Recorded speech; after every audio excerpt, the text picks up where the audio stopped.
প্রতিবাদ কখনো ফিস্ট করে হয় না। প্রতিবাদ কখনো রাত দখলের নাম করে হই হুল্লোড় গান বাজনা করে মুভমেন্ট করে ক্ষমতা বলতে পারি। আমাদের দেশের গদি মিডিয়ারা যেভাবে উলঙ্গ হয়ে আন্তর্জাতিক জায়গায় তারা হাসির খোরাক হচ্ছে, ভারতীয় হিসেবে শুধু আমার নয়, যে কোনো সচেতন নাগরিকেরই লজ্জার বিষয়।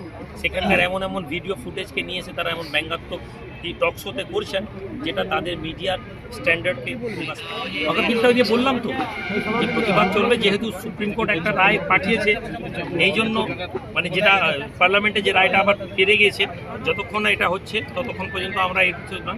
তবে প্রতিবাদ এবং সংগ্রাম চলবে, যেভাবে আমরা পুরো বাংলা ভারতবর্ষের মানুষেরা ওয়াকফ নিয়ে মুভমেন্ট করেছেন, আমরাও যতটুকু আমাদের ক্ষমতা অনুযায়ী করেছি, আমাদের মুভমেন্ট চলতে থাকে। এই মুহূর্তে বাংলাদেশ ও ভারতের মধ্যে যে অস্বস্তিটা তৈরি হয়েছে, সে নিয়ে কি বলবেন?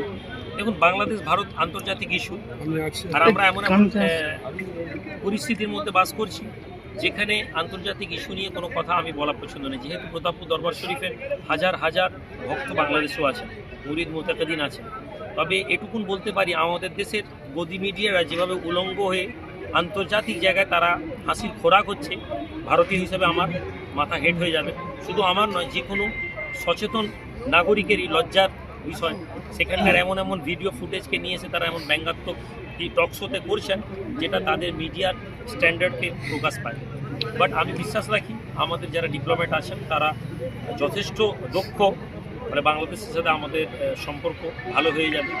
বাংলাদেশ আমরা দখল করে নেব, এই কথা বলা যত সহজ। বাংলাদেশের সাথে সম্পর্ক ভালো না থাকলে এটা মাথায় রাখতে হবে, এই মুহূর্তে বাংলাদেশে একটা দেশ ছিল যাদের সাথে আমাদের সম্পর্ক ভালো ছিল।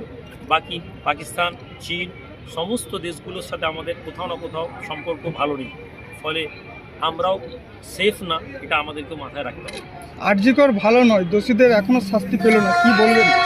যারা মুভমেন্ট করছিল তাদেরকে জিজ্ঞেস করুন। আরজিকর নিয়ে আমি প্রতিবাদ করেছিলাম, বাট যে মুভমেন্টের ওয়ে ছিল, আমি আগেও বলেছিলাম, এর আগেও বলেছি, প্রতিবাদ কখনো ফিস্ট করে হয় না। প্রতিবাদ কখনো রাত দখলের নাম করে হই হুল্লোড় গান বাজনা করে মুভমেন্ট করে ক্ষমতা অর্জন হয় না।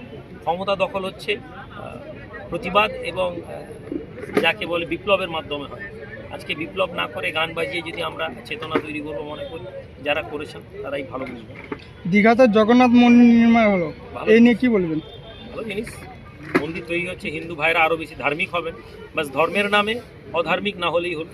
কারণ আজকের দিনে বেশিরভাগ ক্ষেত্রে ধর্মকে কেবলমাত্র রাজনীতির হাতিয়ার বানানো হচ্ছে। ধর্মের উদ্দেশ্য যদি এটা হয় তাহলে খুব ভালো জিনিস। মুর্শিদাবাদে এক তৃণমূলের বিধায়ক হুমায়ুন কবির বাবরি মসজিদ তৈরি করবে বলছেন, তার বিরুদ্ধে আবার রাম মন্দিরও তৈরি হবে বলছে হিন্দু এক নেতা, এটা নিয়ে কি বলবেন? এটা তো আমাদের কোথাও না কোথাও দূরদর্শিতার অভাব। মসজিদ তৈরি করার উদ্দেশ্য না বাবরি মসজিদ তৈরি করার উদ্দেশ্য? মুর্শিদাবাদে তো আর বাবরি মসজিদ তৈরি হবে না। আমি একটা মসজিদের নাম বাবরি মসজিদ রেখে দিলে তো সেটা বাবরি মসজিদ হবে। ফলে আপনি যদি মসজিদ তৈরি করার কথা বলেন, তাহলে কেউ মন্দির তৈরি করার কথা বলে কোনো অপরাধ করেন। সমস্যা হচ্ছে আমাদের অদূরদর্শী রাজনৈতিক নেতাদেরকে নিয়ে, যারা মনে করে যে 90%, 60% মুসলিমদের মাঝে বাস করে, যা খুশি বলে দিব। যেখানে আমাদের পূর্ব মেদিনীপুর জেলায় 12% মুসলিম, 13% মুসলিম। এই জায়গার এই কথার কী প্রভাব পড়বে তা তারা ভাবতে পারেন। তো এটা বড় নয়, হয়তো তিনি বলেছেন, ভুল করেছেন, অনেক ভালো ভালো কথা তিনি বলেন, আমি শুনেছি।